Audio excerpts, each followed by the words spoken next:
ನೀವೇನು ಮಾಡಬೇಡ್ರಿ.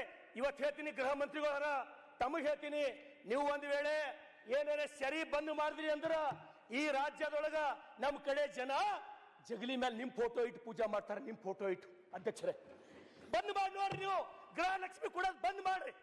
ನಿಮ್ಮ ಗೃಹಲಕ್ಷ್ಮಿ 2,000 ಬೇಕಾಗಿಲ್ಲ ನಮಗ. ಸರಾಯಿ ಬಂದ್ ಮಾಡ್ರಿ. ನೀವು ಸರಾಯಿ ಒಂದ್ ವೇಳೆ ಯಾರು ಸರಾಯಿ ಬಂದ್ ಮಾಡ್ತೀರಿ, ನೀವು ಬಸವಣ್ಣ ಆದಂಗ ಆಗ್ತೀರಿ. ಅಲ್ಲಿ ಬಸವಣ್ಣ ನನಗಿಂತ ಕಿರಿಯವ್ರಿಲ್ಲ ಅಂದವ ಇವತ್ತು ಮಹಾತ್ಮ ಗಾಂಧೀಜಿಕ್ಕಿಂತ ಮ್ಯಾಲ ಹಾಕಿರಿ ನೀವು.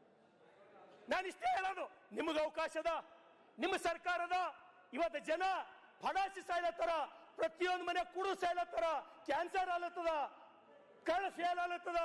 ದಯಮಾಡಿ ನನಗೆ ಜನ ಊರಿಗೆ ಹೋದ್ರ ಲಿಟ್ರಲಿ ಉಗುಳತ್ತಾರ ಅಧ್ಯಕ್ಷರೇ, ಉಗುಳತ್ತಾರ. ಅದಕ್ಕಾಗಿ ದಯಮಾಡಿ ಈ ಸರ್ಕಾರ, ನಾನು ಈಗ 2.5 ವರ್ಷ ಆಯ್ತು ಅಧ್ಯಕ್ಷರೇ, ನಮಗೊಂದು 100 ಮನೆ ಅಣ್ಣ ರಂಗನಾಥ್ 5 ನಿಮಿಷ ರೀ, 5 ನಿಮಿಷ 2 ನಿಮಿಷ ಮುಗಿತದ. ನಾವು ನಿಮ್ ಪೂರಕವಾಗಿ ಮಾತಾಡ್ತೀವಿ. ರಂಗನಾಥ್ ಬಹಳ ಚೆನ್ನಾಗಿ ಮಾತಾಡ್ತಾರೆ, ತುಂಬಾ ಚೆನ್ನಾಗಿ ಮಾತಾಡ್ತಾ ಇದ್ದಾರೆ.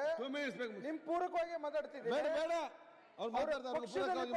ಬಿಜೆಪಿ ಇದ್ದಾಗ ಏನೇನ್ ಮಾಡಿದ್ರು ಅವಲೋಕನ ಮಾಡ್ಲಿ ಅನ್ನೋದಕ್ಕೋಸ್ಕರ ಅಧ್ಯಕ್ಷರೇ ನಾನು ಆಯ್ತು ಅಧ್ಯಕ್ಷರೇ, ಮಹಾರಾಷ್ಟ್ರ ಮಾದಾರಿದೊಳಗ ಪರಿಹಾರ ಕೊಡ್ರಿ. ದೇವೇಂದ್ರ ಫಡ್ನವೀಸ್ ಜನ ದೇವ್ರು ಅಂತ ಹೇಳಿ ಕರೀಲತ್ತಾರ. ನಮ್ಮ ಗೃಹ ಮಂತ್ರಿಗಳು ಹೆಣ್ಬೇಟ್ ಹಾಕೊಂಡು ಸರಾಯಿ ಬಂದ್ ಮಾಡ್ರಿ. ನಾಲ್ಲ ಸರಾಯಿ ಒಂದ್ ವೇಳೆ ನೀವು ಬಂದ್ ಮಾಡಿದ್ರಿ ಅಂದ್ರ ನಾನೇ ಸಿದ್ದರಾಮಯ್ಯನವ್ರ ಫೋಟೋ ನನ್ನ ಜಗಲಿ ಮೇಲೆ ಇಟ್ಟು ನಾ ಪೂಜೆ ಮಾಡ್ತೀನಿ. ಈ ರಾಜ್ಯದೊಳಗೆ ಸರಾಯಿ ಬಂದ್ ಮಾಡ್ಬೇಕು. ನಶಾ ಮುಕ್ತ ಕಲ್ಯಾಣ ಕರ್ನಾಟಕ ತಾವು ಮಾಡ್ಬೇಕು. ನಶಾ ಮುಕ್ತ ವ್ಯಸನ ಮುಕ್ತ ಉತ್ತರ ಕರ್ನಾಟಕ ತಾವು ಮಾಡ್ಬೇಕು. ಅಧ್ಯಕ್ಷರೇ ಇದಕ್ ಬಿಟ್ಟು ನಮ್ದು ಅತ್ಯಂತ ಭಾರಿ ಸಮಸ್ಯೆ ನಾನು ನಿಮ್ಗೆ ಹೇಳ್ತೀನಿ ಅಧ್ಯಕ್ಷರೇ. ಇವತ್ತು ನಮ್ಮ ರೈತರ ಪರಿಸ್ಥಿತಿ, ಒಬ್ಬರನ್ನು ಹೊಲಕ್ಕೆ ಹೋಗಿ ಚಂದ ಹೋಗಿ ರಾಶಿ ಮಾಡಪ್ಲೇ ಇಲ್ಲ ನಾವು ಯಾರು.